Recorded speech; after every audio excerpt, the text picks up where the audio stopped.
नहीं देगा आपने। और जो आपका रोग निवारण होगा तो यही होगा, पृथ्वी पर कहीं होगा भी नहीं, और होगा ही होगा, रोग तो निवारण होगा ही होगा।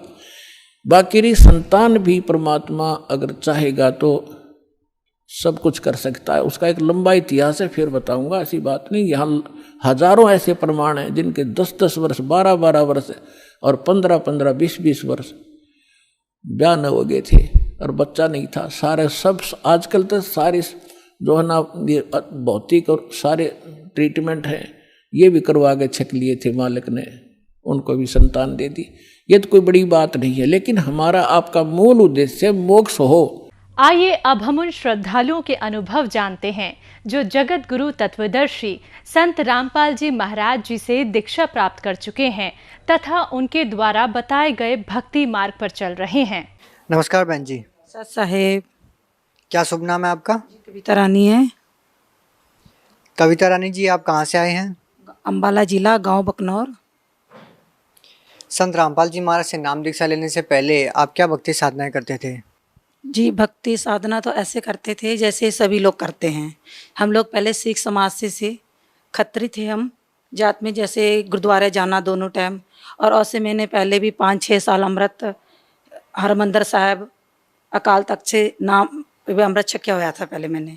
उसके बाद में धीरे धीरे फिर मैंने माता जी की भी, उसकी भी पूजा का अपना गुरु नानक, गुरु गोविंद सिंह की या गुरु नानक जी की जो अमृत जैसे लोग छकाते थे वैसे मैंने छका।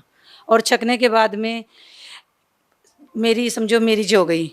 उसके बाद में मैंने उनके घर में आने के बाद में समझो मैंने अमृत खंड करके और माता की भक्ति में लग गई। जैसे सभी लोग, मेरी सास वगैरह माता को मानती थी, मैं भी थोड़ा थोड़ा मानने लगी। ये दिल में इतना विश्वास हो गया कि माता को इतना मानने लगी कि मैं चाहती थी कि जो कुछ कर रही मेरी माता कर रही है। और माता कहाँ से मानती थी, जैसे आप यूपी में कटनी जिला पे माँ शारदा का मंदिर जानते होगे शायद, ऊपर में है बिल्कुल पहाड़ की चोटी पे।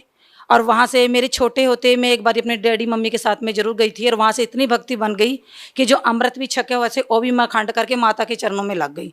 और माता की इतनी भक्ति हो गई कि जैसे मेरे पे ना माता की हाजिरी आने लगी। कब आने लगी? जब एक बेटी थी, वो मेरे गर्भ में 3 महीने की थी। उस टाइम मेरे को माता ने बताया कि आप लड़के की मांग रख रहे हो, लड़का नहीं, आपको लड़की ही मिलेगी। और चाहे मुझे मानो चाहे नहीं मानो, मैं फिर भी भक्ति करती रही। उसके बाद में मेरा बेटा हुआ। बेटा 6 महीने का हुआ।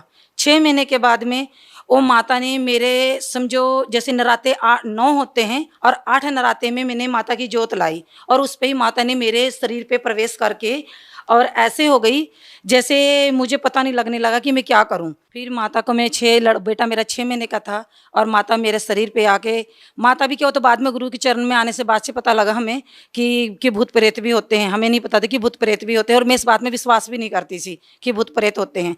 फिर मैं माता को मानने लगी, और उसके बाद में वो प्रवेश होके मेरे शरीर में, और ऐसी इतनी जोर जोर से चौकी देने लगी। फर्स्ट टाइम माता 8वें नराते में माता मेरे शरीर में प्रवेश हो गई।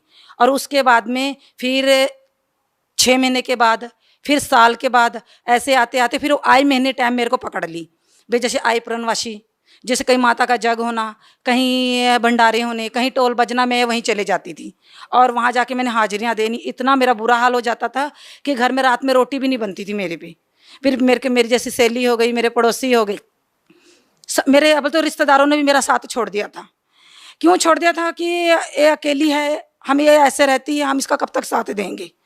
फिर बस मेरी कुछ सहेली बनी, कुछ पड़ोसी हुए, मेरे को दवाई भी दिलाते थे और किस टाइम तो रोटी भी बना के जाते थे मेरी। फिर भी मैंने कहा कि माता तेरी भक्ति कर रही हूँ, और फिर भी मैंने छोड़ा नहीं उसको, फिर भी करती रही। आप संत रामपाल जी महाराज